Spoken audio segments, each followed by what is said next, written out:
मेरे प्यारे बच्चों, मैं आपको वेक्टर पढ़ा रहा हूँ और वेक्टर में हम आपको 3 डायमेंशनल रिजोल्यूशन तक ले चला। डायरेक्शन कोसाइंस बताया आपको, direction of vector in terms of cos, है ना। ये तो वो दिखाए मैं cos alpha, cos beta, cos gamma. जब अल्फ़ा वेक्टर और एक्स एक्सिस के बीच का एंगल था, बीटा वाई और वेक्टर का एंगल वाई के साथ था और गामा वेक्टर का एंगल जेड के साथ था। तो cos alpha, cos beta, cos gamma are called direction cosines of given vector. L, M और एन से, स्मॉल लेटर से भी रिप्रेजेंट करते हैं। और पिछले लेक्चर में लास्ट में मैं साबित कर दिया कि sum of square of direction cosines is unity, और cos square alpha plus cos square beta plus cos square gamma बराबर 1। और उसी के आधार पर मैं बोला sine square alpha plus sine square beta plus sine square gamma बराबर 2। तो ये सब पिछला पढ़ा हुआ आपका है। 2 वेक्टर का रिजल्टेंट निकालना सिखाया, एडिशन, सब्ट्रैक्शन, है ना। रिजोल्यूशन ऑफ वेक्टर के आधार पर 2 से ज़्यादा वेक्टर को ऐड करना, सब्ट्रैक्ट करना, सब सीखे हम लोग। तो IJK का कंसेप्ट रहना चाहिए यूनिट वेक्टर का। तो वेक्टर का सवाल सब हम दिखाएंगे, लेकिन एक दो छोटा 3 डायमेंशन पर ले चलते हैं। उसके बाद हम आपको प्रोडक्ट ऑफ वेक्टर्स पहले पढ़ाते हैं, है ना, जिसको स्केलर प्रोडक्ट और या डॉट प्रोडक्ट, और दूसरा वेक्टर प्रोडक्ट और क्रॉस प्रोडक्ट के रूप में जानेंगे। क्या होगा नहीं होगा आगे देखते हैं, लेकिन पहले 3 डायमेंशन से रिलेटेड छोटा छोटा सवाल मैं बता रहा हूँ, 2-3। मेरा बच्चा SC वर्मा में 9 नंबर सवाल है ना। जिस बेड का रहा, एक बेड का साइज दिया हुआ है और बेड पर मॉस्किटो नेट लगा हुआ है, उसका हाइट दिया हुआ है, ठीक है। तो 3 डायमेंशन का कंसेप्ट मैं कल दे रहा था, पिछले लेक्चर में दे रहा था। और वह कह रहा है कि बेड के लेंथ को x मानो, बेड के ब्रेथ को, चौड़ाई को क्या मानो, y एक्सिस मानो, और हाइट को z एक्सिस। और बेड के मॉस्किटो नेट के बेड के एक कॉर्नर पर मॉस्किटो नेट में एक होल बना हुआ है जिसको ओरिजिन मानो, है ना। और मॉस्किटो जो इन किया है होल से, छेद से, और दूसरे डायगोनली अपोजिट कॉर्नर पर गया है, उसका डिस्प्लेसमेंट निकालना है, उसका x y z कंपोनेंट बोलना है। तो लेंथ जो दिया हुआ है वह x कंपोनेंट हो गया, काहे कि उसको x एक्सिस माना गया।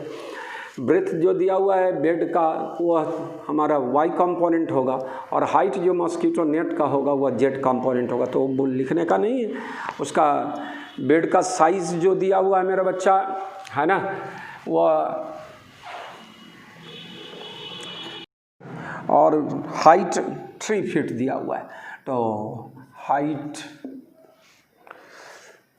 है ना, मॉस्किटो नेट का हाइट दिया हुआ है कितना बच्चों, है ना, 3 फीट। चलिए बस इतना ही दिया हुआ है। अब इसी से हम लोग बात करेंगे। तो यहाँ तुम्हारे लिए क्या हो गया बच्चों, x बराबर कितना 7 फीट, y बराबर कितना 4 फीट, और z बराबर कितना 3 फीट। अगर वेक्टर लिखते हैं हम लोग पोजीशन वेक्टर, मच्छर जाल के, है ना, इस कॉर्नर मतलब बेड वाला कॉर्नर से और इस कॉर्नर पर गया है, 3 डायमेंशन में है। हम लोग RX, इसको अगर R मानते हैं पोजीशन वेक्टर को, स्मॉल a r माना जाए, तो इसको क्या लिखा जाएगा, RX, RY, RZ।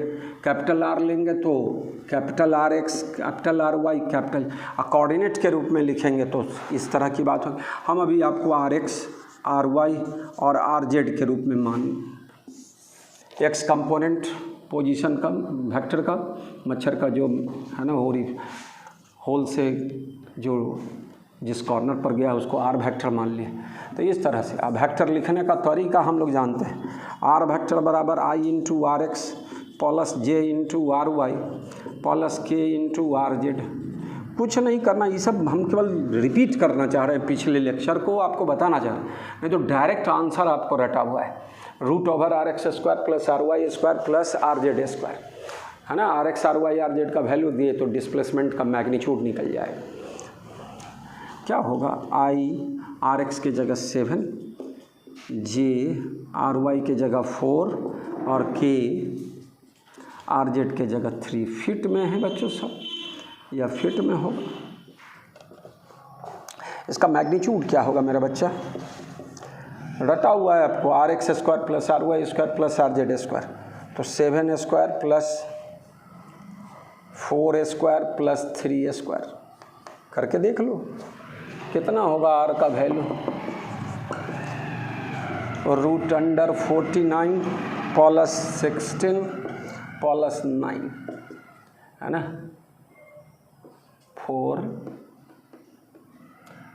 है ना, 2 5 to 7 रूट 74 फीट बोला जाएगा।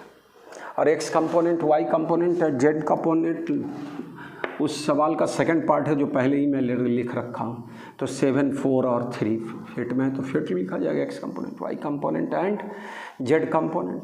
अगर हम लोग पिछली बात को थोड़ा दिमाग में रखे होंगे तो tan थीटा एक्स मैं बताया था, जिसको अल्फ़ा लिखना सिखाया था, और वह फॉर्मूला लिखाए थे root over R Y square plus R Z square by R x.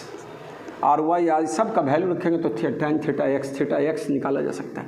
tan theta Y का फॉर्मूला क्या बोले, root over R X square plus R Z square by क्या चीज़ R Y, and tan theta Z बराबर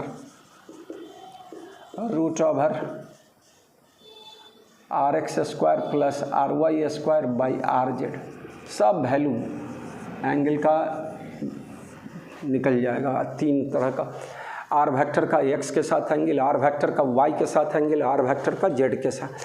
पहले सवाल समझ गए कि एक बेड है जिसका साइज़ क्या दिया हुआ है, 7 फीट इंटू 4 फीट, लेंथ है 7 फीट, ब्रेथ है 4 फीट, और उस पर मॉस्किटो लगा हुआ है, मॉस्किटो नेट लगा है सॉरी, और मॉस्किटो नेट का हाई जो है 3 फीट है, हाई है मॉस्किटो नेट हाइट। तो कहता है क्या, ये बेड के एक कॉर्नर पर छेद बना हुआ है, होल बना हुआ है मॉस्किटो नेट में, और वहाँ से मच्छर इन किया है और डायगोनली अपोजिट कॉर्नर पर गया है, तो उसका डिस्प्लेसमेंट बताइए, उसका एक्स वाई और जेड कंपोनेंट। पिछली चीज़ को रिवाइज करने का तरीका था यह। फिर मैं डिस्टेंस फार्मूला बताया था 2 डायमेंशन वाले में, उसी तरह 3 डायमेंशन में भी बोल दे जा रहा हूँ, केवल लिखना है और सीखना है, फटाफट भागते चलना है। 3 डायमेंशन पर रुका हुआ हूँ मैं थोड़ा सा।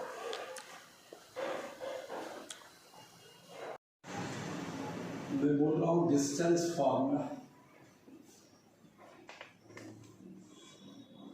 इसको दिखाने 3 डायमेंशन वाले केस में। तो पहले पोजीशन वेक्टर की बात कर लें।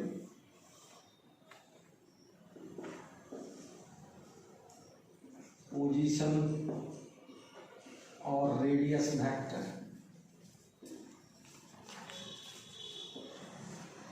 ऑफ पॉइंट पी, का coordinate X Y Z with respect to origin.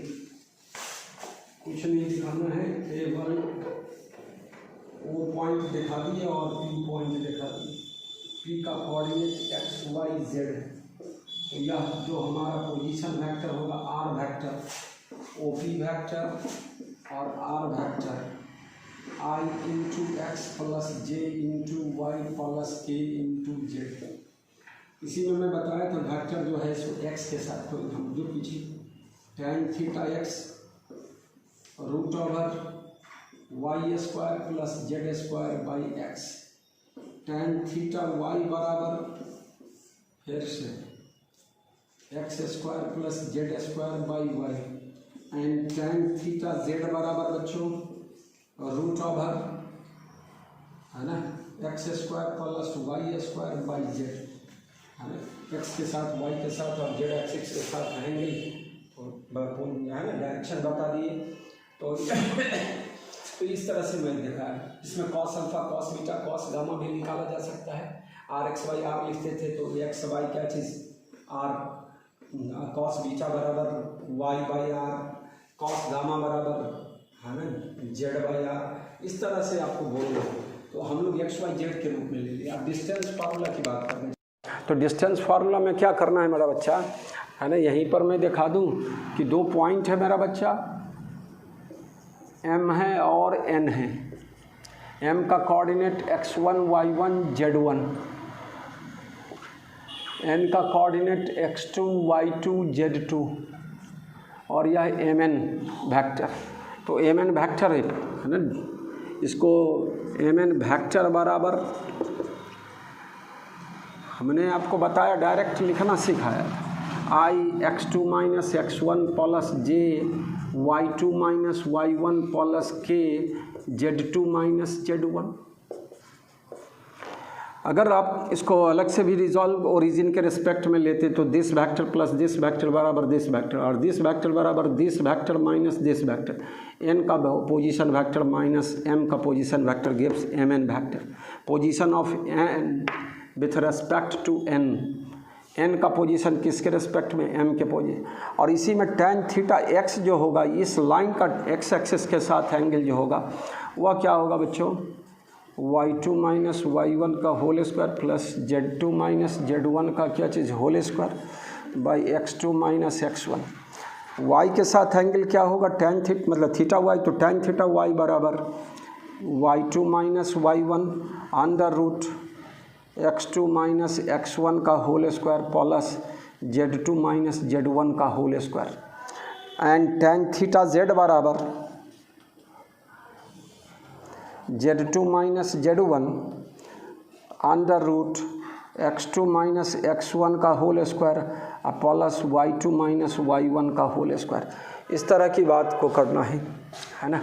तो यह डिस्टेंस फार्मूला 3 डायमेंशन वाले में केस में है। तो यह पोजीशन वेक्टर और रेडियस वेक्टर लिखना सिखाया एक्स वाई जेड के, या डायरेक्ट हम 2 डायमेंशन में इतना बताए थे, दे समझ इतना है ना। और उसमें डायरेक्ट tan थीटा लिखते थे R Y by R X करके, y2 minus y1 by x2 minus x। यहाँ x के साथ y के साथ और z के साथ अलग अलग एंगल बताया गया। तो इस तरह का चीज़ मैथ में भी 3D में मिल सकता है, मिलेगा। और अभी तो फिजिक्स में मैं जो बात कर रहा हूँ उसको बता रहा हूँ।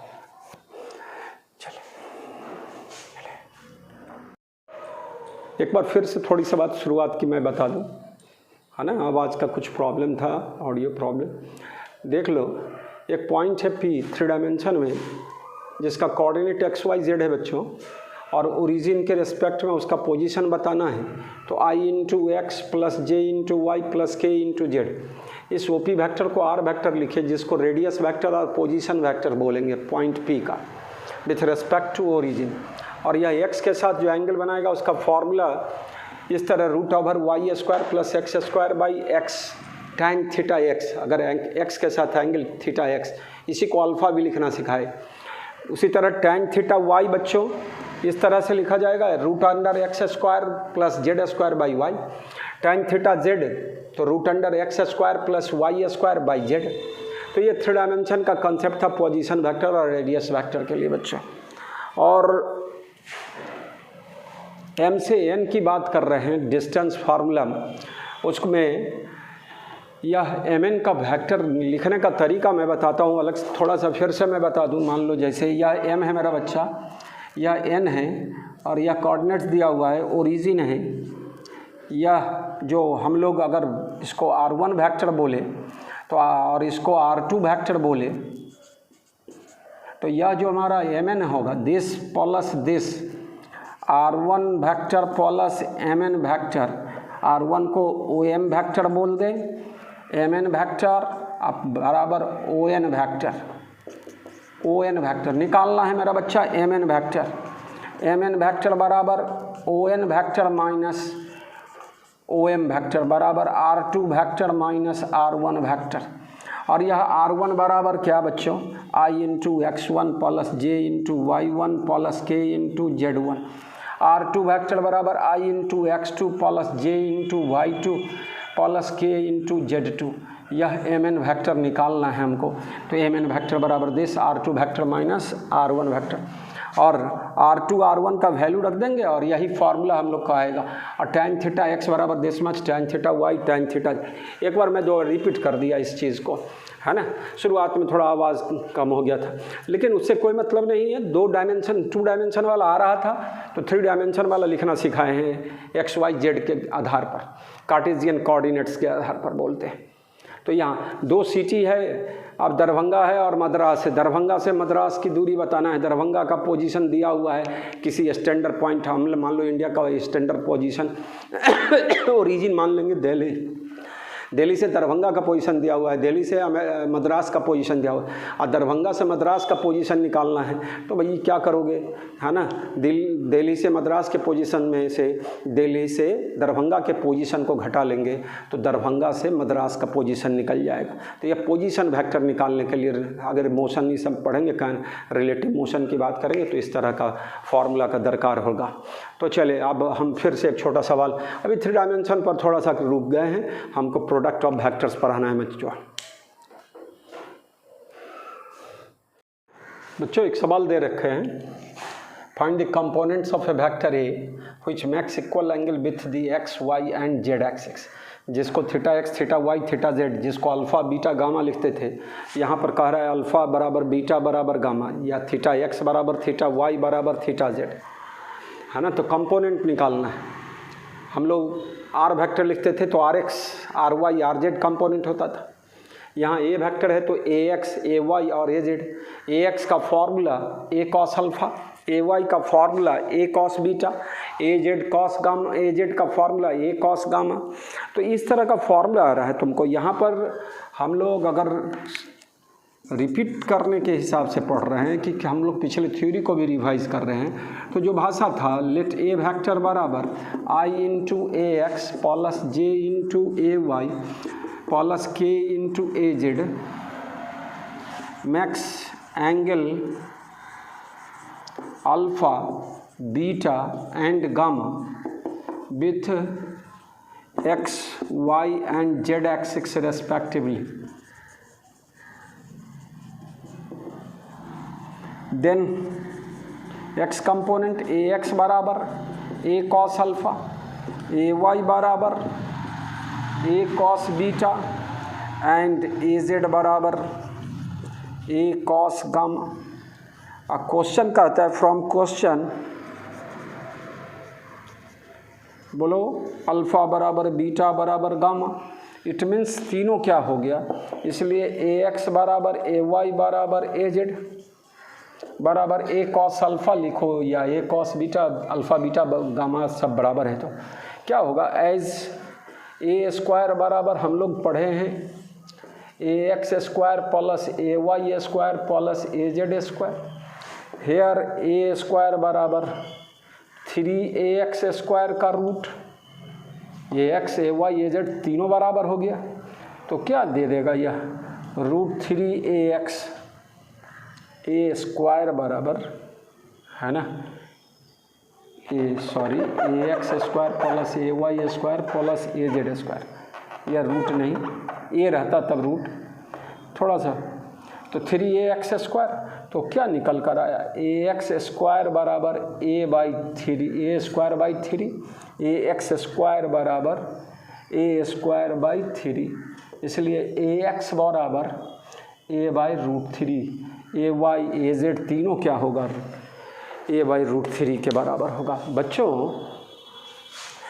क्यूब का हर साइड एल हो तो क्यूब का डायगोनल √3 है, और क्यूब का डायगोनल कुछ दिया हुआ है, एल ही दिया हुआ है क्यूब का डायगोनल, तो साइड क्या हो जाएगा, एल बाई √3।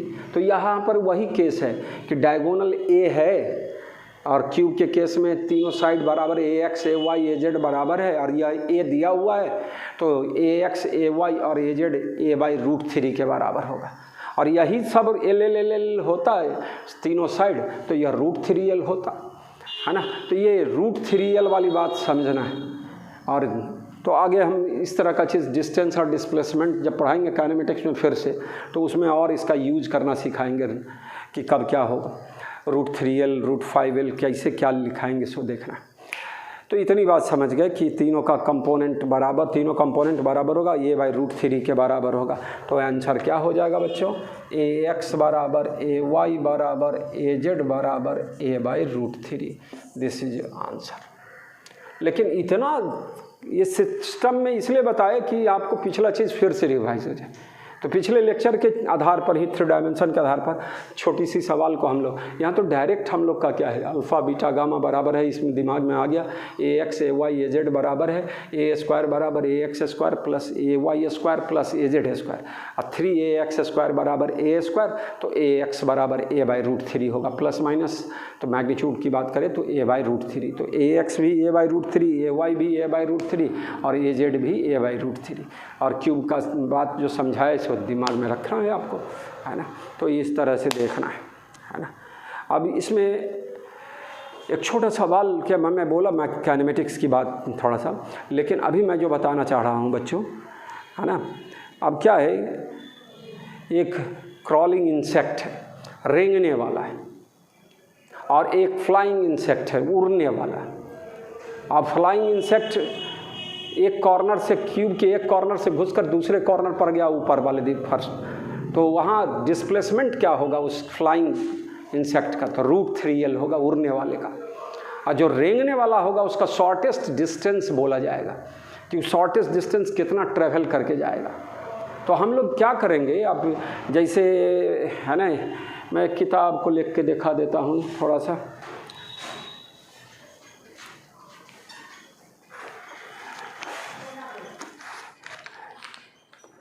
जैसे इस तरह से ध्यान दोगे बच्चों, यहाँ से यहाँ जाना रूट 3L, अगर सब साइड बराबर है तो अब यह रेंग कर यहाँ पहुँचना है।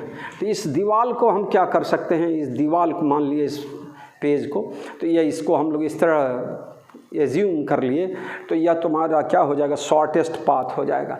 This much is shortest path, दिखाई दे रहा होगा सबको, है ना, शॉर्टेस्ट पाथ, है ना। तो शॉर्टेस्ट पाथ, यह साइड L है, यह साइड L है, यह L है, तो यह तुम्हारा क्या होगा भाई, 2L है और यह L है, तो यह डायगोनल रूट 5L होगा। तो उस केस में रूट 5L हो गया शॉर्टेस्ट पाथ, है ना। और फ्लाइंग इंसेक्ट वाला में शॉर्टेस्ट पाथ रूट 3L होगा, क्रॉलिंग इंसेक्ट्स वाला में रूट 5L। और ये केस काइनेमेटिक्स में चर्चा करेंगे। अभी थोड़ी सी बात थी, अब ये दीवार को मान लो कमरा है, तो कमरा के एक दीवार को हम गिरा दें, ये तो माना हो नहीं सकता है। वो एज्यूम करेंगे कि वह एक ही तल में है, और तब क्या होगा, इस कॉर्नर से उस कॉर्नर तक जाने में कितना शॉर्टेस्ट पाथ चलना पड़ेगा, तो रूट 5L। और इस तरह से डायगोनली वाला केस में रूट 3L। तो थोड़ा सा कंसेप्ट बनाना है, याद रखने का चीज़ हो जाएगा, root 3L and root 5L, है ना। तो थोड़ा 3 डायमेंशन को मैं बता दिया। अब मैं ले चल रहा हूँ आपको, इसको रोकते हुए प्रोडक्ट ऑफ वेक्टर्स पर, है ना। तो टॉपिक में बदल रहा हूँ, प्रोडक्ट ऑफ वेक्टर्स। एडिशन सीख चुके, सब्ट्रैक्शन सीख चुके, रिजोल्यूशन सीख चुके। अब हम प्रोडक्ट ऑफ वेक्टर्स की बात करने चले। तो एक सिंपल प्रोडक्ट पहले पढ़े, वेक्टर का स्केलर के साथ। वेक्टर को स्केलर के साथ गुना करेंगे तो पॉजिटिव स्केलर के साथ गुना करेंगे तो उसी डायरेक्शन का वेक्टर मिलेगा। निगेटिव स्केलर के साथ गुना करेंगे तो अपोजिट डायरेक्शन का वेक्टर मिलेगा। डिवीज़न में भी करेंगे स्केलर के साथ, पॉजिटिव स्केलर के साथ डिवीज़न करेंगे तो क्या होगा, उसी डायरेक्शन का वेक्टर मिलेगा।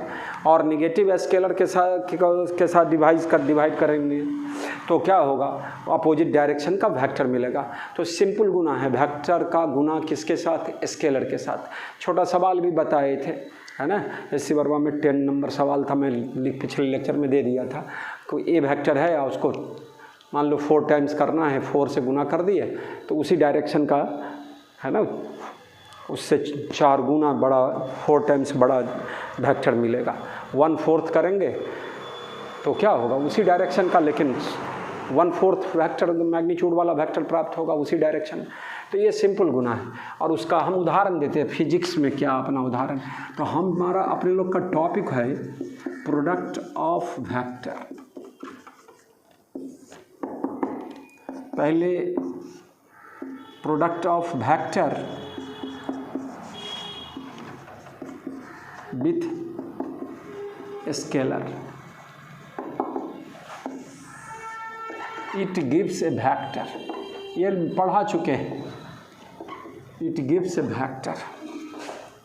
एग्जाम्पल में force equal to mass into acceleration. बच्चों फिजिक्स में हम लोग आगे अब इस तरह से एफ वेक्टर बराबर एम ए वेक्टर बोलेंगे, है ना। तो जिधर एक्सेलरेशन होगा उधर ही क्या होगा, फोर्स होगा। इस तरह से मास कभी निगेटिव नहीं होगा।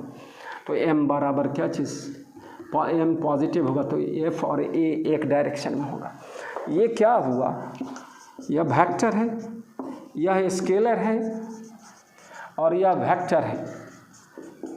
क्या सीखे, तो स्केलर इनटू वेक्टर बराबर वेक्टर। उसी तरह मोमेंटम एक टर्म आएगा, मोमेंटम बराबर मास इनटू वेलोसिटी।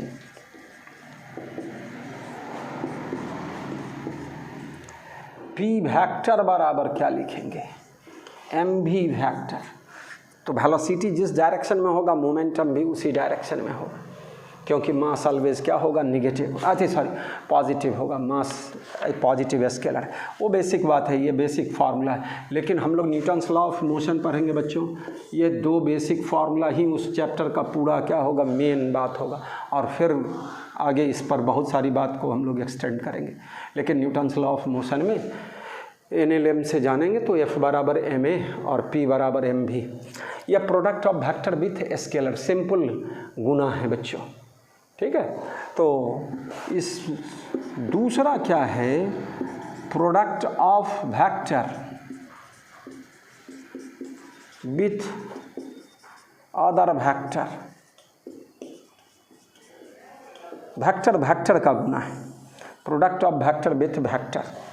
भी अदर का है लिखे, सीधे वेक्टर लिखे, जो भी होगा सेम भी होगा वेक्टर और डिफरेंट वेक्टर भी। इसमें दो रिजल्ट आएगा बच्चों, वेक्टर का वेक्टर के साथ गुना, स्केलर भी दे सकता है और वेक्टर भी देगा, वेक्टर भी दे सकता है। तो जब स्केलर देगा बच्चों तो स्पेशली उसको हम लोग scalar product of two vectors की बात करें। अभी दो वेक्टर की प्रोडक्ट की बात करें तो स्केलर प्रोडक्ट बोलेंगे, डॉट प्रोडक्ट बोलेंगे, स्पेशली नाम दिया जाएगा। डॉट मीन्स बिंदु मात्र बोलेंगे, है ना, ये डॉट भी। अलजेब्रा में कोई डिफरेंस नहीं भाई, डॉट रहे या क्रॉस बोला ही नहीं जाता, वो इनटू बोला जाता है।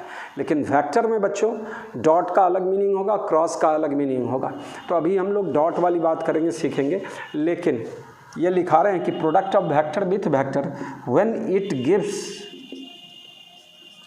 ए scalar then it is called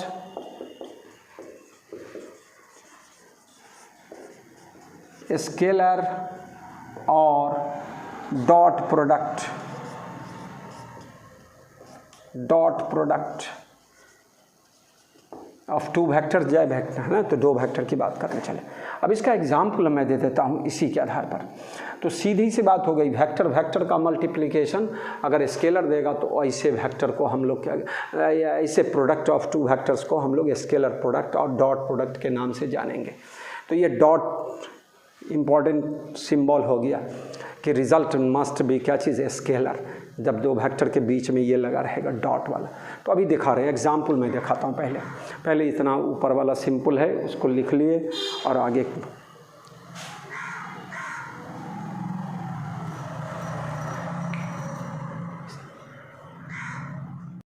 छोटा एग्जाम्पल जो आप हम लोग पढ़ेंगे अभी जस्ट, वर्क बराबर फोर्स इनटू डिस्प्लेसमेंट। इस तरह में डॉट और क्रॉस से कोई मतलब नहीं, इनटू पढ़ेंगे। कब डॉट और कब क्रॉस पढ़ेंगे सब वो दिखाते हैं। वर्क इज स्केलर बच्चों, force is vector, displacement is vector, fundamental vector जाने थे। और इसको आगे की भाषा में हम लोग लिखेंगे W, वर्क डन बराबर F dot S, S is displacement और F इज, ये लिखा जाएगा। तो ये F इंटू S नहीं बोला जाएगा बच्चों, इसको मतलब दो वेक्टर के बीच, दोनों में वेक्टर है, दोनों वेक्टर हैं और उसके बीच में ये सिंबल है, तो इसको पढ़ा जाएगा F डॉट S। और यह स्केलर प्रोडक्ट को रिप्रेजेंट कर रहा है किसका स्केलर प्रोडक्ट है भाई? तो फोर्स और डिस्प्लेसमेंट का, और उसके करने से क्या प्राप्त होता है? तो वर्क डन। तो वर्क डन का एक परिभाषा मिलेगा, work done is given by scalar product of force and displacement. तो क्या यूटिलाइजेशन होगा? तो पूरे फिजिक्स में हम एक चैप्टर को लास्ट करेंगे तो एक चार्ट बनाएंगे जिसमें हम आपको डॉट प्रोडक्ट और क्रॉस प्रोडक्ट कैसे कैसे कहाँ कहाँ पूरे 11 से 12 में मिलेगा, तो वो सारा एक साथ हम लोग बात देख लेंगे चार्ट में। तो ये बड़ा काम का फार्मूला, फिर मैं बोलूँगा वर्क एनर्जी पावर पढ़ेंगे तो ये मूल फार्मूला होगा। एक दूसरा मैं बताने जा रहा हूँ, power is a scalar, work energy power is सब स्केलर।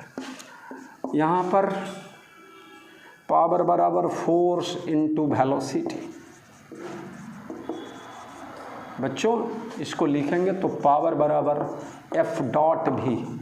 अब यहाँ इनटू बोल रहे हैं, इसमें कोई वेक्टर का रिप्रेजेंटेशन नहीं, लेकिन जब ये वेक्टर का रिप्रेजेंटेशन आया बीच में ये लगाए तो यह डॉट बोला जाएगा और यह स्केलर प्रोडक्ट को रिप्रेजेंट करेगा। और पावर का एक डिफिनीशन निकल कर आया कि पावर इज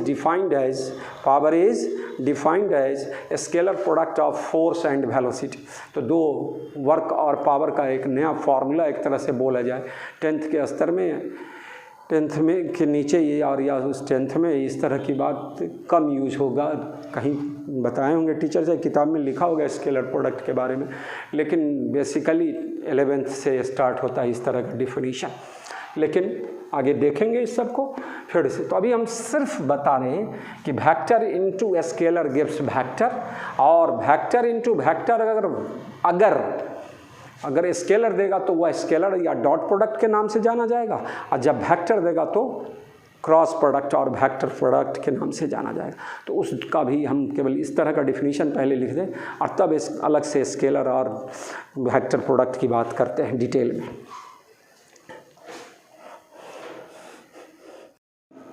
थर्ड मैं बताने जा रहा हूँ, मूलतः तो वेक्टर का प्रोडक्ट सीखना है। जो एक जाने स्केलर प्रोडक्ट, जब रिजल्ट स्केलर होगा, और product of vector with vector.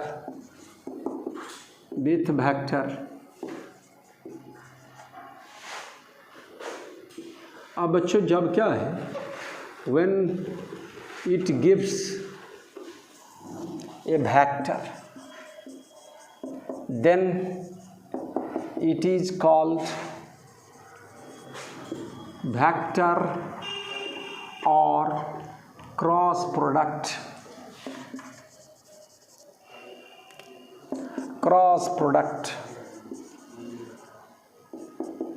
Of two vectors. मेरा बच्चा वेक्टर में मैग्नीट्यूड और डायरेक्शन दोनों की बात करेंगे, रिजल्ट में भी। तो अभी एग्जाम्पल पहले देख ले और तब अलग से क्रॉस प्रोडक्ट, अलग से डॉट प्रोडक्ट की चर्चा करने चले। एग्जाम्पल में मैं बोलूँ torque force into perpendicular distance, यह वेक्टर डिस्टेंस स्केलर होता है, लेकिन परपेंडिकुलर डिस्टेंस, पार्टिकुलर डायरेक्शन का डिस्टेंस को हम लोग वेक्टर बोलेंगे। तो यह क्या हो गया मेरा बच्चा, वेक्टर। और टर्क वेक्टर आगे मैं बताऊंगा, यह एक्सियल वेक्टर कहलाएगा, यह पोलर वेक्टर, यह polar vector. What do mean by polar और एक्सियल, तब तो हम बात कर पाएंगे, तो हम दिखाएंगे आगे। जस्ट लास्ट टॉपिक होगा अपने लोग का एक्सियल एंड पोलर वेक्टर का टर्क। और इसको हम लोग आगे जब लिखेंगे, अभी भी सवाल बनाएंगे क्रॉस प्रोडक्ट पढ़ने के बाद। टर्क वेक्टर बराबर आर क्रॉस एफ, बड़ा काम का फार्मूला से रही है। रोटेशनल मोशन पढ़ेंगे तो रोटेशनल मोशन का बेसिक फार्मूला होगा टर्क वेक्टर बराबर आर क्रॉस एफ, है ना।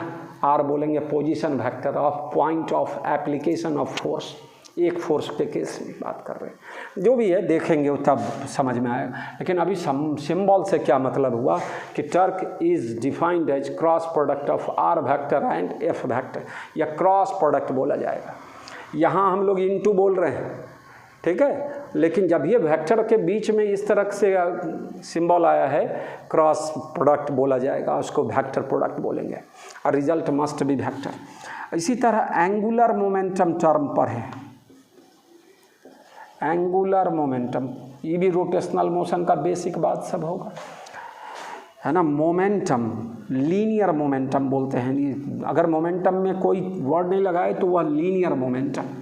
और इनटू क्या, परपेंडिकुलर डिस्टेंस। एंगुलर मोमेंटम को एल वेक्टर, टर्क को टॉ वेक्टर, टॉ, है ना, टॉ। एंगुलर मोमेंटम को एल वेक्टर से लिखेंगे, जे से भी लिखा जाता है। तो एल वेक्टर बराबर बच्चों आर क्रॉस पी बोला जाएगा। बताइए, यह R vector, R is vector, force is vector, result भी क्या हो गया, प्रोडक्ट के बाद वेक्टर, तो यह क्रॉस प्रोडक्ट। एंगुलर मोमेंटम, है ना, आर क्रॉस पी वाला बात करेंगे। तो इस तरह से बोला गया। मेरी बात को समझे थोड़ा सा भी। वेक्टर को स्केलर के साथ गुना करेंगे तो वेक्टर मिलेगा, है ना। वेक्टर को स्केलर से डिवाइड करेंगे तब भी वेक्टर मिलेगा। हम लोग वेक्टर का वेक्टर से डिवीज़न नहीं पढ़ने वाले अभी, और क्या डिफाइंड भी नहीं है अभी। उसको फोर्स वेक्टर का वेक्टर के साथ प्रोडक्ट, और रिजल्ट क्या हो, स्केलर, तो स्केलर प्रोडक्ट। और वेक्टर वेक्टर का गुना अगर वेक्टर देता है रिजल्ट, तो वह वेक्टर प्रोडक्ट और क्रॉस प्रोडक्ट के रूप में जाना जाएगा। तो वो सिर्फ सिंप्लीफाइड कर दिए, है ना, टाइप्स ऑफ वेक्टर को। तो डॉट प्रोडक्ट और cross product. Dot product is also known as scalar product, cross product is also known as vector product. तो अब अलग अलग हम लोग स्केलर प्रोडक्ट और तो 6 मूल फार्मूला हम बताएं। एक दो न्यूटन्स लॉ ऑफ मोशन का फार्मूला, एफ वेक्टर बराबर M A vector, P vector बराबर एम डी वेक्टर, और 2 वर्क एनर्जी पावर से रिलेटेड, डब्ल्यू बराबर वर्क डन बराबर एफ डॉट एस, है ना। जब ये डॉट बोले तो एफ पर कुछ नहीं बोल रहे तब भी वह वेक्टर है ना, और एस पर भी नहीं कुछ बोले तो एस भी क्या है, वेक्टर है। एफ डॉट एस ही, डॉट ही अपने आप में काफ़ी है कि बताने के लिए कि एफ डॉट एस बोला जा रहा है, तो एफ और एस वेक्टर है, उसका डॉट प्रोडक्ट करने जा रहे हैं। और आर क्रॉस एफ बोले, आर पर वेक्टर नहीं बोल रहे हैं, एफ पर वेक्टर नहीं बोले हैं, लेकिन ऑब्वियस है कि एकदम जब ये आर क्रॉस एफ बोल रहे हैं तो क्रॉस बोल रहे हैं, इसका मतलब आर भी वेक्टर है और एफ भी वेक्टर है मेरा बच्चा। तो इस तरह की बातों को हम लोग दिमाग में रखेंगे, बोलना सीखेंगे। अभी स्टार्टिंग है इसलिए इसको बार बार बोला है, अब बाद में तो यह हमारा सब चैप्टर में आते रहेगा, बेसिक बात रहेगा। आपको जब तक वेक्टर नहीं आएगा आगे फिजिक्स ही नहीं आएगा तब। तो हम लोग इसको बढ़िया से समझने का कोशिश करें। तो ये 6 फार्मूला मिल गया। अब 6 फार्मूला को आप रिवाइज करते रहें, अपना देखते रहें। आगे बढ़ता हूँ मैं, स्केलर प्रोडक्ट पर आ रहा हूँ बच्चों। डॉट प्रोडक्ट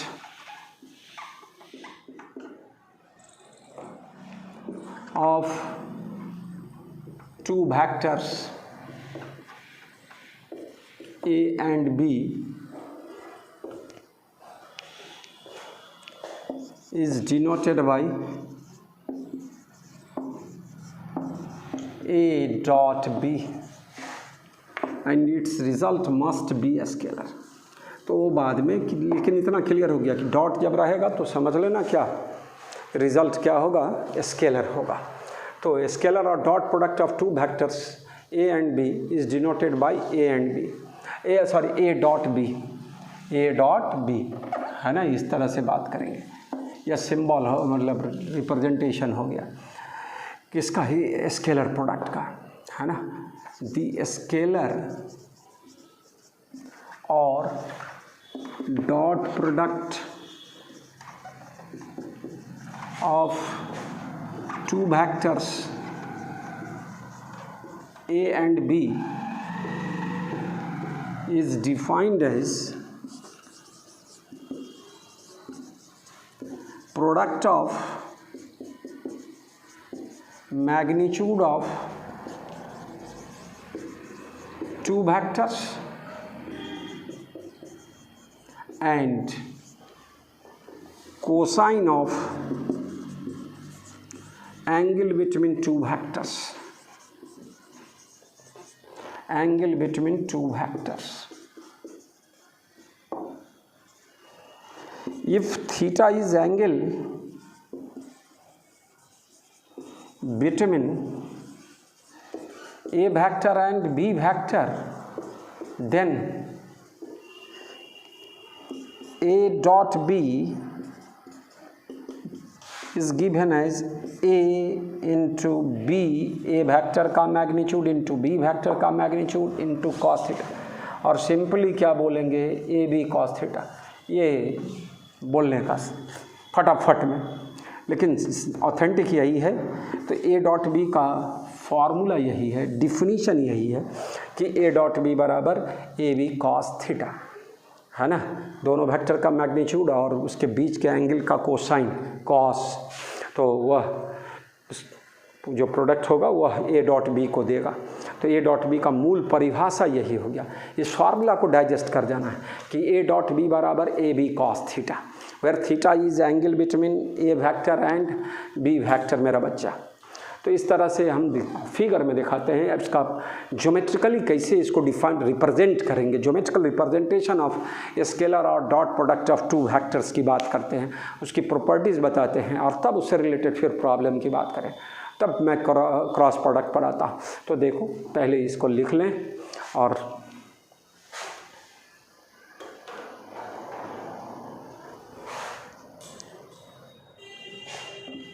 वेक्टर ए दूसरा वेक्टर बी, बीच का एंगल इसको बोले थे पहले भी सिखाए, एंगल बिटवीन टू वेक्टर्स।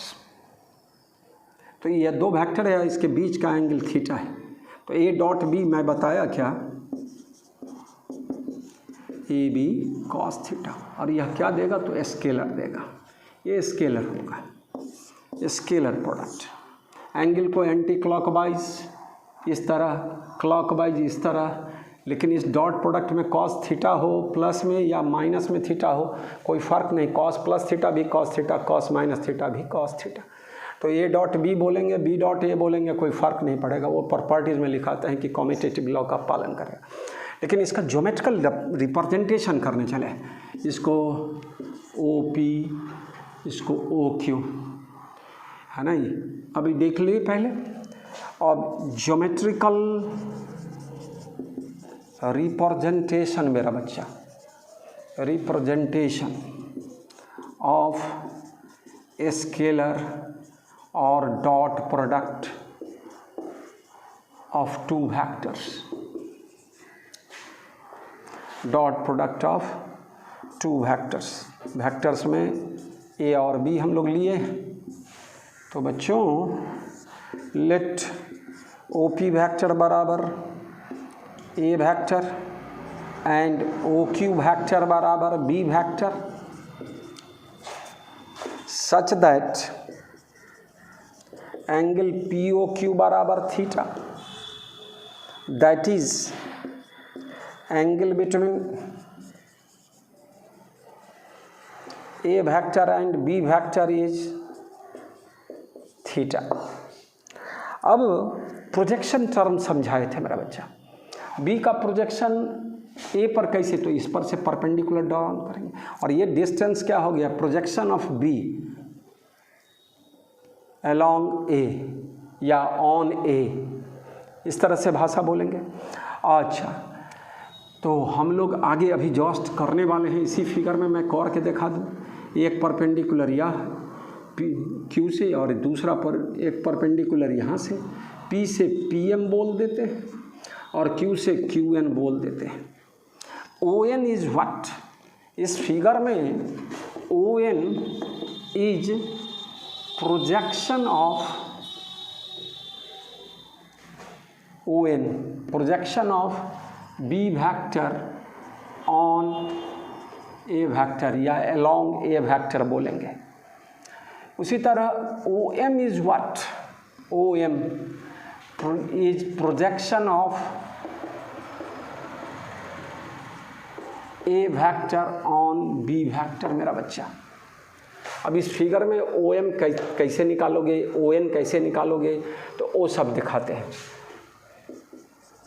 तो पहले यहाँ लिखना था angle between A vector and B vector, we draw two perpendiculars this much PM and QN, P से PM और Q से QN on B vector and A vector we draw two perpendicular PM and QN from on B vector and A vector from P and Q respectively। यह भाषा हो गई। तो अब क्या है, हेयर OM इज कॉल्ड क्या, इसके बाद then OM is projection of A vector on B vector, ON is projection of B vector on A vector। In triangle OPM angle POM बराबर थीटा, इसलिए cos थीटा बराबर मेरा बच्चा base by hypotenuse है ना। इस थीटा यह 90 यह हाइपोटेनियस हो गया, तो यह base OM by OP, OM बराबर OP cos थीटा, और OP is what, A vector का मोड, या सिंपली क्या बोलेंगे A OP के लिए तो A cos थीटा। तो यह निकल गया A cos थीटा या वेक्टर मोड है ना, A vector mod cos theta किसको रिप्रेजेंट करेगा मेरा बच्चा, तो आप याद रखना है ना, projection of A vector on B vector या along B vector.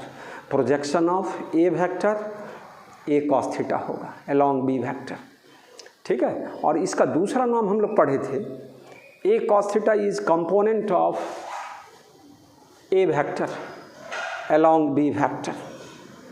A cos theta is component of A vector along B vector. तो दो नाम से जाने, प्रोजेक्शन वाला से और कंपोनेंट वाला टर्म से। अब सिमिलरली क्या होगा मेरा बच्चा, पहले इतना लिख लें। अब सिमिलरली इसी तरह हम लोग ON की बात करेंगे है ना, तो ON बराबर B cos थीटा दिखाते हैं। जस्ट पहले बढ़िया से ज्योमेट्रिकली कैसे रिप्रेजेंट करोगे, ज्योमेट्रिकली कैसे डिफाइंड करोगे किसको, scalar product of two vectors को।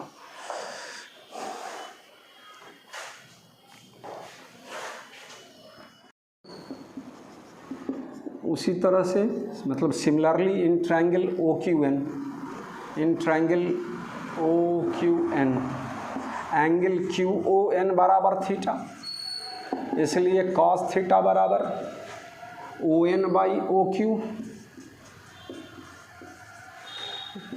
क्या देगा, ON बराबर OQ cos थीटा मेरा बच्चा, और OQ किसके बराबर है, B के बराबर है, B वेक्टर के मैग्नीट्यूड के बराबर है B cos थीटा, और इसी को सिंपली B cos थीटा। तो B cos थीटा किसको रिप्रेजेंट कर रहा है, projection of B vector on A vector, projection of B vector along A vector, और इसका दूसरा नाम component of B vector along A vector है ना। B का कंपोनेंट B A के साथ थीटा एंगल बनाता है, तो B का कंपोनेंट इधर B cos थीटा होगा। तो यह दो टर्म हम लोग समझे, प्रोजेक्शन और कंपोनेंट के टर्म में बोले। अब तुम क्या बोलते हो बच्चों, एज A डॉट B बराबर A into B cos theta, इस तरह से लिख दे मैग्नीट्यूड वाला में। इसको हम लोग A इंटू क्या B vector mod cos theta लिख सकते हैं। ये डॉट नहीं है, इंटू बोला जाएगा। इसमें हम लोग इस तरह का भी सिंबल लिख दे तो कोई फ़र्क नहीं पड़ेगा। तो क्या लिखें, यह A आई इंटू क्या projection of B vector on A vector. एक तो यह निकल कर आया A डॉट B का डिफिनीशन, फिर यही है geometrical representation of A dot B। Similarly इसी तरह से क्या होगा फिर बच्चों है ना,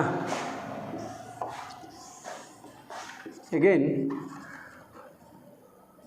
एज A डॉट B बराबर हम लोग क्या लिख सकते हैं, B वेक्टर है ना into A vector, B vector का मोड A वेक्टर इंटू क्या चीज़ cos थीटा, यह B वेक्टर का magnitude into projection of A vector on B vector. तो A डॉट B को हम लोग इस तरह ज्योमेट्रिकली डिफाइंड करेंगे या रिप्रेजेंट करेंगे सो बोलेंगे। तो अब मैं लिखने जा रहा हूँ इसमें, है ना, एक इसके आधार पर किस तरह से स्टेटमेंट बनाया जाएगा। तो स्टेटमेंट बनाना है, लिख लेना है। काम का बात पता चल चुका है मेरा बच्चा। और बी कॉस थीटा का दूसरा नाम क्या बोले थे? Component of B vector along A vector. और ए कॉस थीटा का नाम है component of A vector along B vector. तो देखें कैसे क्या करते हैं, मैं लिखा देता हूँ आपको तुरंत अभी just.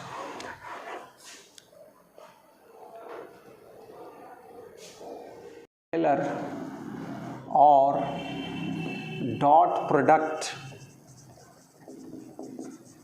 Of two vectors is also defined as product of magnitude of one vector, magnitude of one vector and the projection of second vector on first vector and vice versa।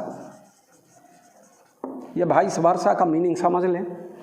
हम लोग ए का मैग्नीट्यूड लिए तो दूसरा vector B हुआ, तो B का projection on ए पर, या बी लेंगे तो बी ए दूसरा वेक्टर ए होगा तो ए का प्रोजेक्शन।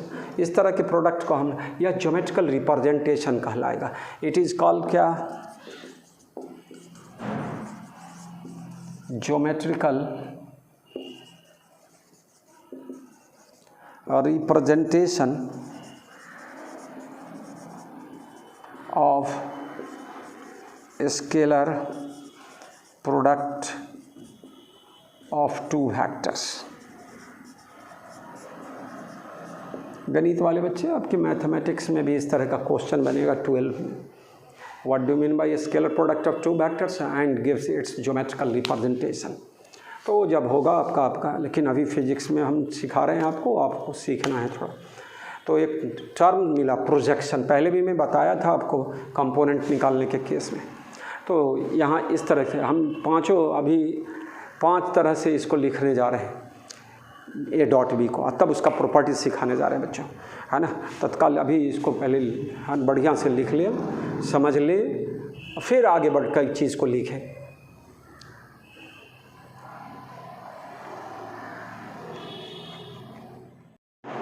अब डायरेक्ट बोले ए डॉट बी, जब भी इस तरह का देखेंगे तो तुरंत बोलेंगे ए डॉट बी, है ना, स्केलर प्रोडक्ट ऑफ ए और बी का, दो वेक्टर का। ए डॉट बी बराबर A into B into cos theta. A B cos theta simple बोलना सीखा है। और इसका दूसरा तरीका मैं बोलूँ A into projection of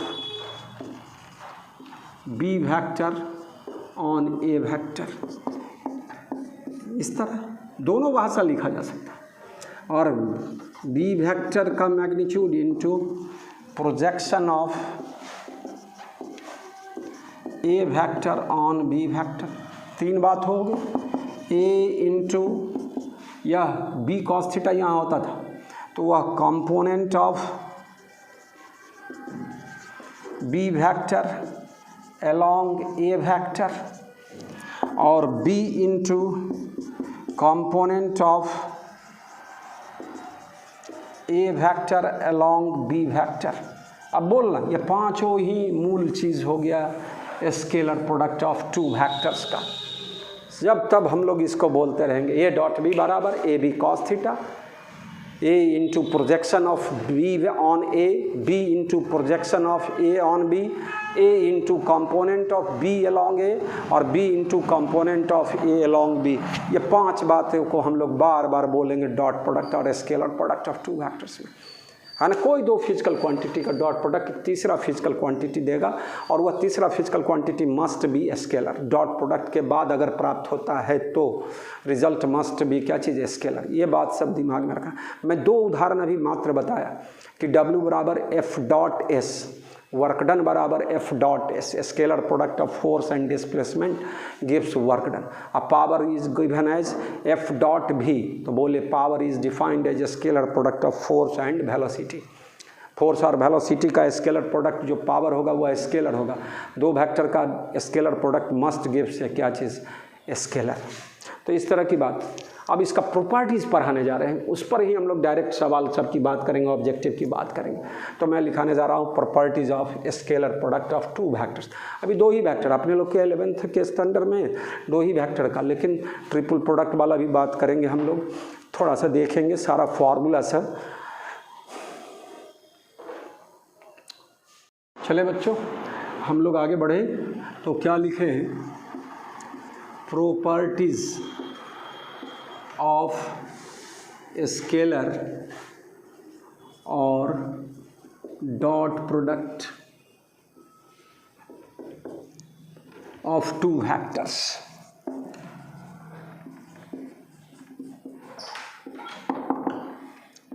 first, it obeys commutative law बोलेंगे। वेक्टर एडिशन में भी देखे थे कम्यूटेटिव लॉ का फॉलो होता है। It obeys commutative law, that is A dot B equal to B dot A. अब कारण भी बोल सकते हैं, चूँकि कॉस माइनस थीटा बराबर कॉस थीटा, कोई फ़र्क नहीं पड़ेगा, है ना। मैं बोला थोड़ा सा अगर मानते हैं यह ए या बी, ए डॉट बी बोले तो ए से बी की, और बी डॉट ए बोले तो बी से ए की। इधर वाला एंगल एंटी क्लॉकवाइज वाला पॉजिटिव और क्लॉकवाइज वाला नेगेटिव, लेकिन कॉस में कोई डिफरेंस नहीं होगा। तो ए डॉट बी लिखो या बी डॉट ए बोलो, कोई फ़र्क नहीं पड़ेगा। तो it means it obeys commutative law. दूसरा बच्चों, it obeys distributive law. A dot B plus C बराबर A dot B plus A dot C. दो लॉ प्रॉपर्टीज हो गया इसका। अब बच्चों इफ थीटा बराबर 0 डिग्री, थीटा 0 कहने का मतलब पहले भी पढ़ा रखे हैं, रिजल्टेंट ऑफ टू वेक्टर में सब, मतलब एडिशन वाले केस में, सब्ट्रैक्शन वाले केस में, ये सब बार बार लिखा हुआ है। तो पैरेलल वेक्टर है ना, सेम डायरेक्शन वाला वेक्टर। इफ थीटा बराबर 0 degree, that is when two vectors, कौन टू वेक्टर्स, तो ए और बी की चर्चा है, तो ए और B, when two vectors are in same direction parallel to each other भी बोल सकते हो। हेयर कॉस थीटा बराबर कॉस 0 डिग्री बराबर 1, इसलिए ए डॉट बी बराबर क्या होगा मेरा बच्चा, ए बी, या सिंपली ए बी बोलेंगे, या मैक्सिमम हो गया वैल्यू प्रोडक्ट का। तो थीटा बराबर 0 डिग्री के केस में ए डॉट बी बराबर ए बी। फोर्स और डिस्प्लेसमेंट एक ही डायरेक्शन में हो, ठीक है, और फोर्स कांस्टेंट है, तो भैया वर्क डन का फॉर्मूला होगा force into displacement. Lower classes में यही पढ़ के आए हैं वर्क डन की डिफिनीशन। फोर्स और फोर्स के डायरेक्शन में डिस्प्लेसमेंट को के प्रोडक्ट को हम लोग क्या बोलेंगे, वर्क डन बोलेंगे। तो इतना बात सीखे, थीटा 0 डिग्री का मामला है ना। और इसी में अगर क्या हो, इफ ए बराबर B, then A dot B बराबर ए डॉट ए बराबर क्या लिखेंगे, ए स्क्वायर, तो ए डॉट ए बराबर ए स्क्वायर, इस तरह से बोला जाएगा। अब इस पर और सारा केसेस हम लोग देखेंगे। तो सिंपल केस हो गया, अगर दोनों वेक्टर क्या है, सेम है, तो पैरेलल तो होना ही होना है, क्या कि वेक्टर समान है, इसका डायरेक्शन समान है, थीटा 0 डिग्री और उसका मैग्नीट्यूड दोनों का ए है, तो ए स्क्वायर होगा। इसी में हम लोग जान गए है ना, ए बी कॉस थीटा मूल फार्मूला जो होता है ना, उसी से सारा चीज़ निकलता चला जाएगा। थीटा 0 कॉस 0 1 हो गया, तो ए डॉट बी बराबर ए बी बोला जाएगा।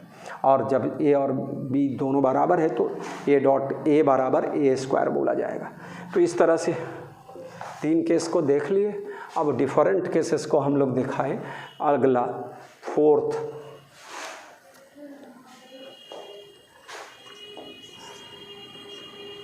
इफ थीटा बराबर 180 degree, that is when two vectors are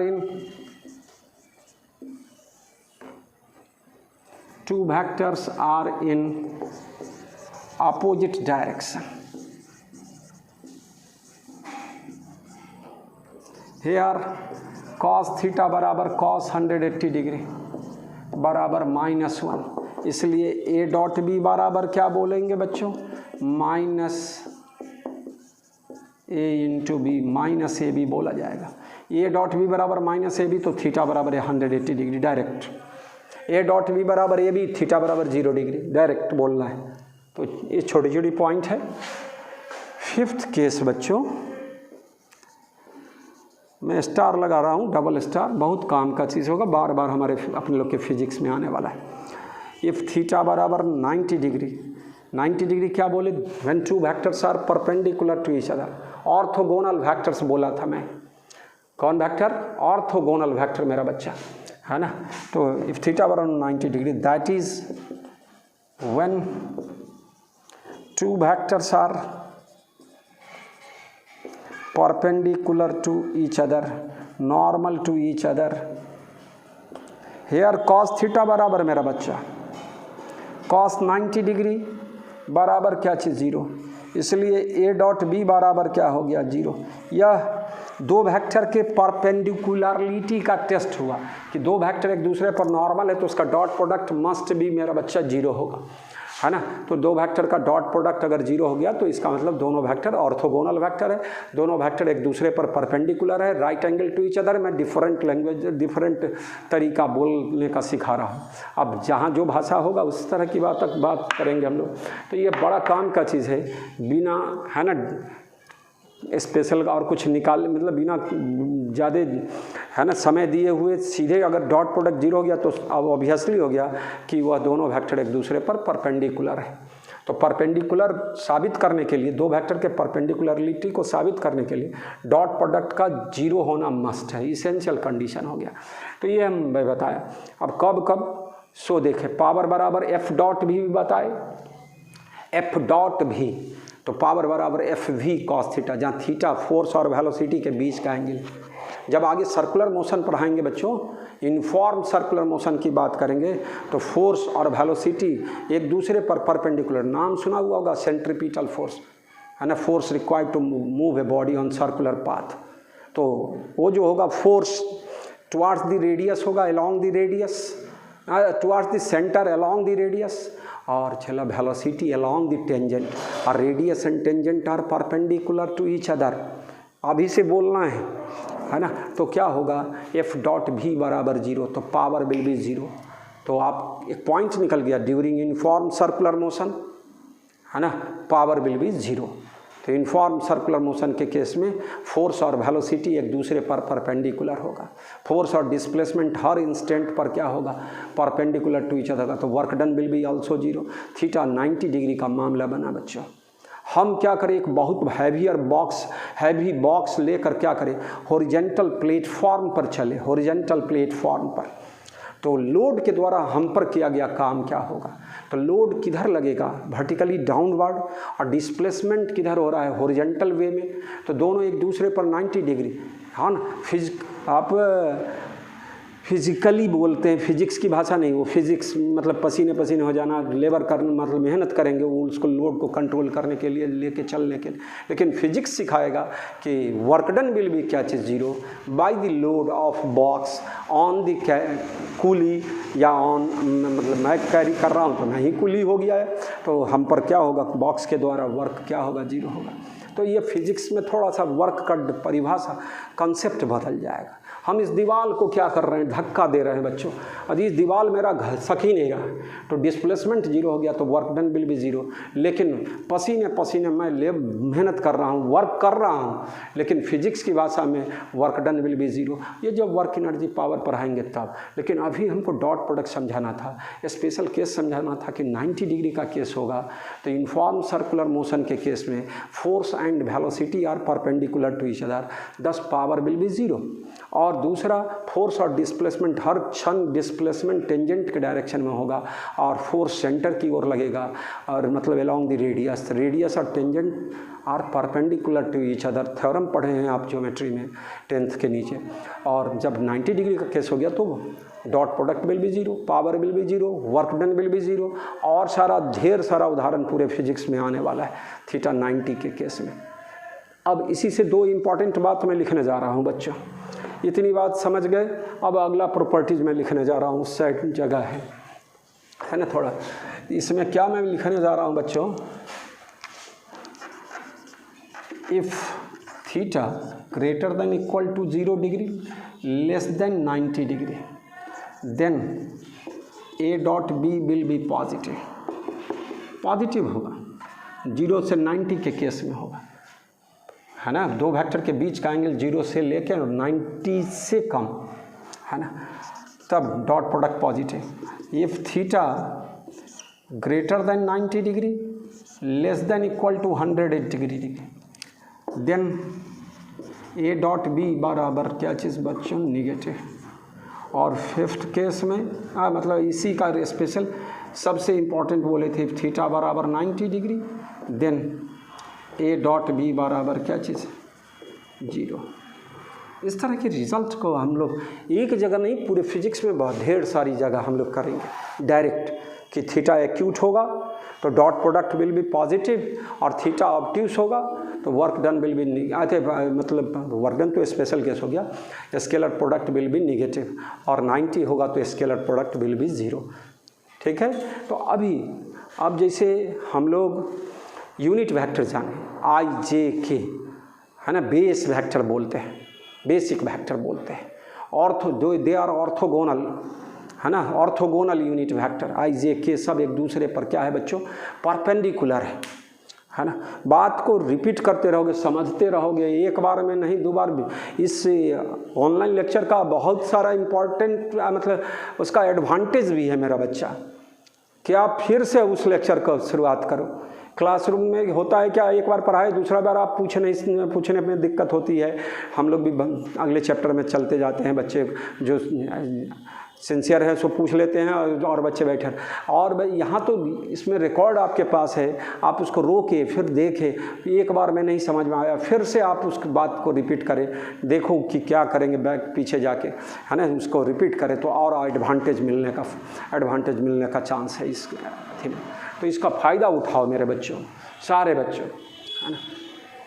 तो इस तरह से देखें, मैं देख रहा हूँ कि है ना व्यूअर कम है, 11th वाले सब में व्यूअर कम आ रहा है। इसका मतलब जो बच्चे देख रहे हैं वो अपने दोस्तों से, आप हो सकता है नहीं सेटिस्फाइड हो, लेकिन तब भी आपको कोशिश करना है, और अगर सेटिस्फाइड हो तो अपने साथियों से शेयर करोगे कि है ना इस तरह से पढ़ो, ये करो वो करो। चलिए कोई बात नहीं है, जो है सो ठीक है, आप जिसको एडवांटेज मिल रहा है वो अपना इसका यूज करेंगे। तो ये अलग केस हो गया। अब मैं पढ़ाने जा रहा हूँ बच्चों स्केलर और dot product of unit vectors, I J K का case, I cap, J cap और के कैप का। तो अब टॉपिक बदल रहे हैं, पहले इतनी बात को बढ़िया से आप लिख लें, ये सब बार बार आएगा, पूरे फिजिक्स में आएगा।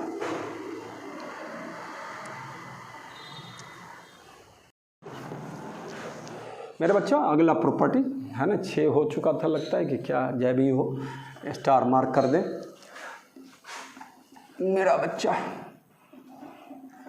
स्केलर और डॉट प्रोडक्ट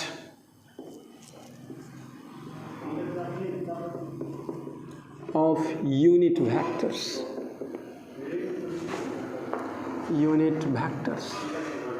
कौन कौन, आई जे एंड के, क्या लिखा जाएगा सो देखो मेरा बच्चा। आई डॉट आई बराबर 1, अभी जस्ट सिखाए ए डॉट ए बराबर ए स्क्वायर, आई का मैग्नीट्यूड 1, इसका भी 1, और दोनों आई है तो दोनों प्लस x डायरेक्शन में, ठीक है।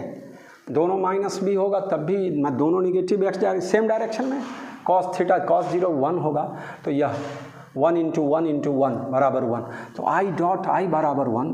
उसी तरह जे डॉट जे बराबर 1, के डॉट के बराबर 1,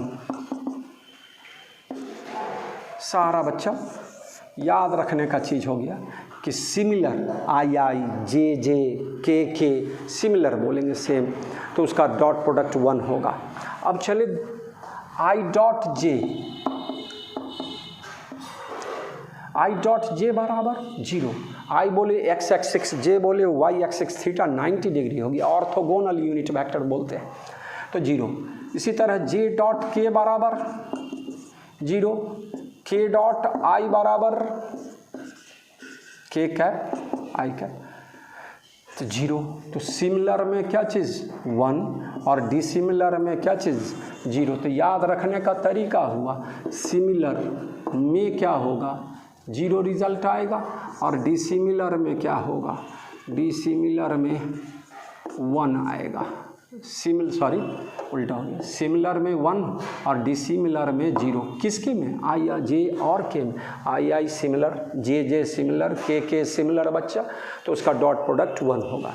जे आई डॉट जे बोले तो डिसिमिलर यूनिट वेक्टर हो गया, तो उसका डॉट प्रोडक्ट 0 होगा। तो इतना आपको याद हो गया। अब हम लोग वेक्टर को 3 डायमेंशन में लिखना सीखा है आई जे के टर्म, तो उसी तरह हम लोग उसका डॉट प्रोडक्ट निकालेंगे 2 वेक्टर का। जब वेक्टर हमारा आई जे के टर्म में दिया रहे, है ना, तो उसका डॉट प्रोडक्ट कैसे निकलेगा सो देखना है। तो अब मेरा बच्चा अगला प्रॉपर्टीज मैं बताने जा रहा हूँ। इफ़ ए वेक्टर बराबर आई into A X plus J into A Y plus के into A Z and B vector बराबर आई इंटू बी एक्स प्लस जे इंटू बी वाई प्लस के इंटू बी जेड। अगले लेक्चर में बढ़िया से आया, इस सब को पढ़ लीजिएगा और पढ़ने के बाद अगला लेक्चर को देखने का कोशिश करना है। और उसमें मैं डिफरेंट प्रॉब्लम्स बताऊंगा डॉट प्रोडक्ट से भी और पिछला जो पढ़ाए हैं उससे भी। और अगला एक टॉपिक होगा क्रॉस प्रोडक्ट, लेकिन अभी इसको हम कंप्लीट कर ले स्केलर प्रोडक्ट के जितना थ्योरी है कम से कम। तो क्या होगा बताओ, देन ए डॉट बी बराबर ए X B x A Y B Y A Z B Z, 3 he term बचेगा। एक्स को एक्स वाला, वाई वाला, जेड वाला। कैसे प्रूफ कर ले तुरंत फटाफट इसी के आधार पर, है ना। सिंपल अलजेब्रा का गुना कर ले और उसके बाद इस तरह का वेक्टर का रिजल्ट को लगा ले डॉट प्रोडक्ट को, रिजल्ट यही आएगा। तो कैसे आएगा सो मैं दिखा देता हूँ प्रूफ के रूप में, है ना। यहीं पर जगह है, मैं यहीं कर लेता हूँ बच्चों। प्रूफ में ए डॉट बी बराबर आई into A X plus J into A Y plus के into A Z dot I into B X plus J into B Y plus के इंटू बी जेड। इस तीनों को इसके साथ तो क्या लिखेंगे, I dot I A X B X J dot I A Y B X K dot I A Z B X. फिर इस तीनों टर्म को इसके साथ I dot J A X B Y J dot J A Y B Y K dot J A Z B Y. अब फिर इस तीनों टर्म को के साथ, के वाले के साथ, तो आई डॉट के ए एक्स बी जेड। मेरा बच्चा जे डॉट के अपने से करना है ना, इसको रखे रहना, लेकिन पहले अपने से करेंगे, फिर अगर दिक्कत हो तब देखना, इसको अपने से गुना करना सिंपल अलजेब्रा की तरह। तो क्या हो गया, जे डॉट के ए वाई बी जेड और के डॉट के ए जेड बी जेड। चले अब आई डॉट आई बराबर 1, सिमिलर में 1, ये जे डॉट आई 0, के डॉट आई 0, तो क्या बचा ए एक्स बी एक्स प्लस 0, फिर आई, सॉरी यहाँ डॉट लिखना मस्ट है, आई डॉट जे डिसिमिलर है 0 होगा, बढ़ते चलिए, है ना, जे डॉट जे 1, तो 1 हो गया, तो क्या बचेगा ए वाई बी वाई, फिर के डॉट जे 0, ये आई डॉट के 0, जे डॉट के बराबर 0 और प्लस क्या बच गया के डॉट के 1, तो ए जेड बी जेड। क्या प्रूफ हो गया मेरा बच्चा, ए X B X plus A Y B Y और plus A Z B Z. बड़ी आसान हो गया भाई, है ना, एक्स वाले को एक्स के साथ, वाई वाले को वाई के साथ, जेड वाले को जेड के साथ गुना करके ऐड कर दीजिए, जो आया सो कर दीजिए, तो ए डॉट भी आसानी से निकल जाएगा मेरा बच्चा। तो इसको बढ़िया से इस बार हम कह रहे हैं बार बार आएगा फिजिक्स में, देखते चलेंगे कैसे आएगा, हर चैप्टर में आने वाला है बच्चों, है ना, इसलिए इसको पढ़िए समझिए। अगर नहीं समझ में आया तो मैं बोल रहा हूँ कि आगे दिक्कत ही दिक्कत होने वाला है।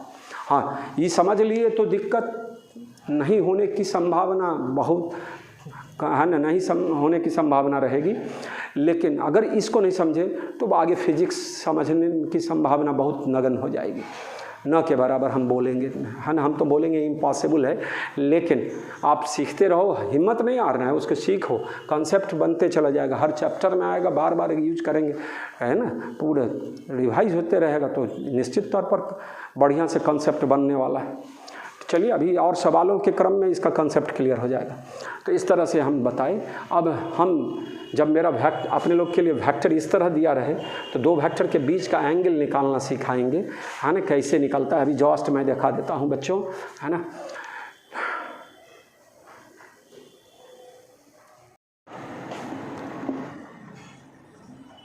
Angle between A vector and B vector, एवं केस में जब आई जे के रूप में वेक्टर दिया हुआ है, हम लोग क्या जानते हैं, एज ए डॉट बी बराबर ए बी कॉस थीटा, इसलिए कॉस थीटा बराबर A dot B by mod A into mod B.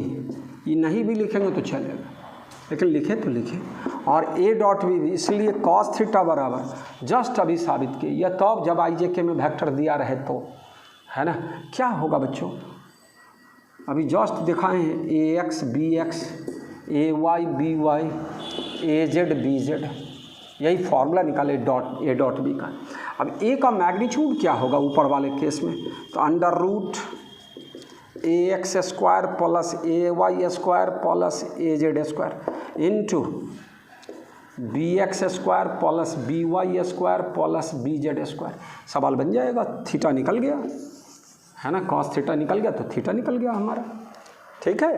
तो इस तरह से हम लोग देखें एंगल बिटवीन टू वेक्टर्स कैसे निकालेंगे, सवाल बताएंगे अगले केस में, तो आराम से हो जाएगा।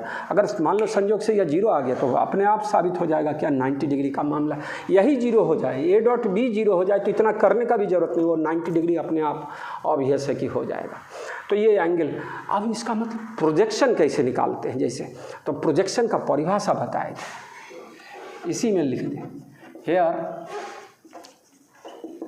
Projection of A vector on B vector बराबर how much A cos theta, और डायरेक्शन अगर लेंगे तो किधर की ओर होगा, ऑन बी वेक्टर या अलॉन्ग बी वेक्टर, तो इन वेक्टर में बोले प्रोजेक्शन को तो बी कैप बोलेंगे, लेकिन मैग्नीट्यूड में बोलेंगे तो सिंपली ए कॉस थीटा। तो हम अभी ए कॉस थीटा को ही आधार मानकर बोलने जा रहे हैं। क्या लिखोगे, चलो ए डॉट बी और इसको डिवाइड करें तो क्या बचेगा, है ना, ए बी कॉस थीटा है और उसको हम लोग बी से डिवाइड कर दे तो ए कॉस थीटा मिलेगा, तो बी वेक्टर का मैग्नीट्यूड और इनटू क्या चीज़, बस यह मैग्नीट्यूड दे दिया projection of A vector on B vector. Similarly projection of, इसको हम और एक लाइन बोले थे, component of A vector along B vector, वो भी लिखा जा सकता है, प्रोजेक्शन ऑफ ध्यान दो बच्चों इधर, सॉरी अपने अपने सेट थी मोबाइल पर, यह क्लासरूम का आदत है ना। Projection of B vector on A vector, तो B cos theta, simply B cos theta. हम लोग ए के डायरेक्शन में होगा तो ए कैप लिख सकते हैं, क्लियर। तो यह क्या लिखोगे मेरा बच्चा,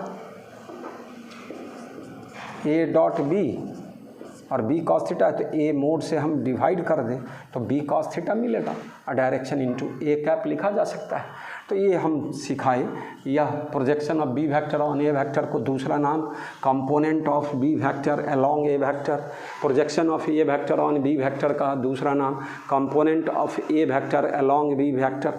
तो इस तरह के रिजल्ट को बच्चों आप कर ले। डॉट प्रोडक्ट की बात मैं सिखाया, केवल अभी रिजल्ट मतलब थ्योरेटिकली बात किया। अब इसका अगला लेक्चर जो होगा, इससे शुरुआत जो होगा अगला लेक्चर का, वो हमारे इससे रिलेटेड प्रॉब्लम, पिछले पढ़ाई से रिलेटेड प्रॉब्लम से होगा, है ना। प्रॉब्लम के साथ साथ थोड़ा मैं बताऊंगा, और बाद में तो प्रॉब्लम का दौर ही चलना है।